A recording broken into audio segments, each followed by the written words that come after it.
Tu es là, silencieux, immobile, mais en réalité, tu vois absolument tout. Les mains crispées de la personne à côté de toi, le sourire forcé de l'homme en face, le regard triste de la femme dans le coin, et parce que tu remarques tout cela, tu te sens parfois coupable. Tu te demandes « Pourquoi est-ce que j'observe toujours les gens? Est-ce normal ?» Puis les autres autour de toi disent « Pourquoi es-tu si silencieux? Tu ne parles jamais, tu observes toujours tout le monde. » Et à cet instant, tu te sens gêné, comme si tu faisais quelque chose de mal. Mais attends un instant, est-ce vraiment quelque chose de mal? Aujourd'hui, nous allons répondre clairement à cette question, car des millions de personnes qui observent leur environnement pensent être anormal, alors que la réalité est tout autre. Peut-être vis-tu toi aussi cela. Lorsque tu entres dans un endroit, dès les premières secondes, tu remarques qui est ami avec qui est tendu, qui est heureux, qui joue un rôle, et tu ne le fais pas consciemment. Cela se produit naturellement. Si tu te reconnais dans cette description, abonne-toi, car les prochaines vidéos te concerneront directement et t'aideront à mieux te comprendre. Tu n'es pas seul et tu n'es absolument pas anormal. Sache d'abord que le fait d'observer constamment ton environnement n'est pas un trouble, mais un talent. Cette attitude est souvent le signe d'une attention profonde et d'une compréhension sociale élevée. Et en psychologie, on appelle cela l'hyperobservation. Et ceci est très important, car la société interprète souvent ce comportement de manière erronée. Clarifions maintenant une chose. Tous les observateurs ne se ressemblent pas. Chacun a ses propres raisons, et tu te reconnaîtras probablement dans l'une d'elles. Certaines personnes observent pour décoder les interactions de groupe. Lorsqu'elles entrent dans un environnement, elles perçoivent qui est le leader, qui est le suiveur, quelles amitiés sont sincères ou forcées, comment se répartissent les rapports de force, et ces individus sont en réalité très doués pour comprendre l'ordre social. Par exemple, tu entres dans une réunion de travail. Tout le monde échange des « Bonjour, comment allez-vous ?» Poli. Mais toi, tu vois plus loin. Avec quel employé le patron n'est-il pas satisfait? Qui espère une promotion? Qui est allié à qui? Quel projet est réellement soutenu? Ces questions surgissent spontanément dans ton esprit, non pas volontairement, mais comme un processus naturel. Est-ce nuisible? Absolument pas.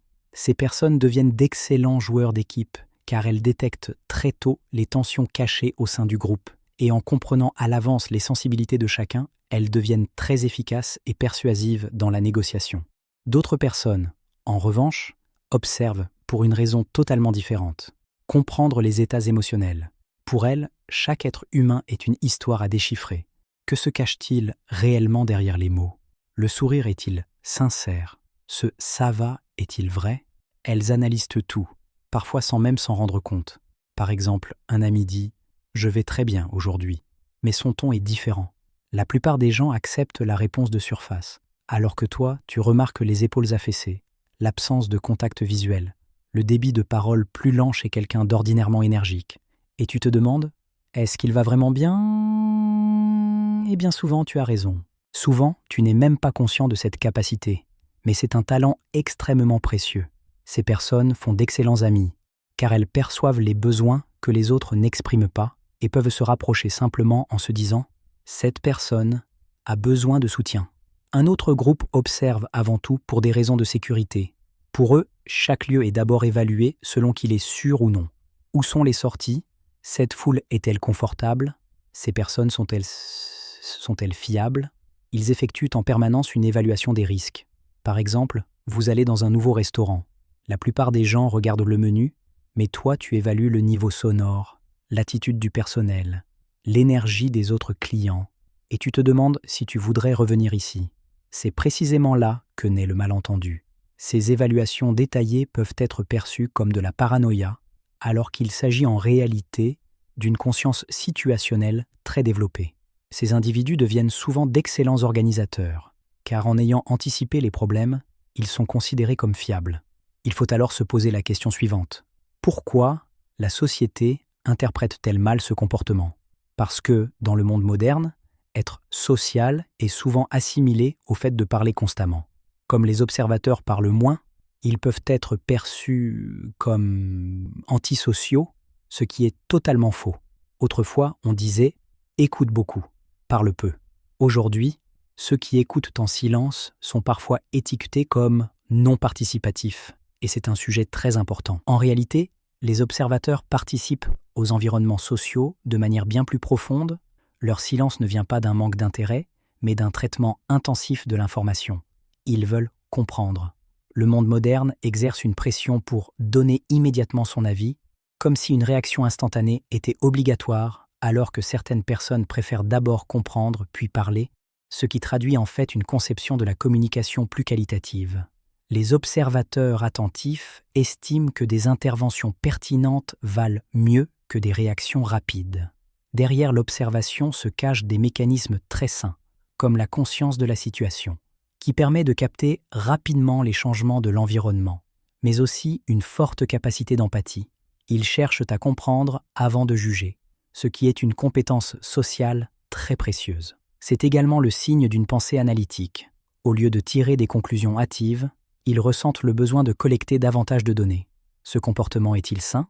Dans la plupart des cas, absolument. Mais il faut parfois rester vigilant. Si l'observation provoque une anxiété excessive, t'éloigne des autres ou crée de la paranoïa, alors il s'agit d'une autre situation. Il est essentiel d'identifier ta motivation.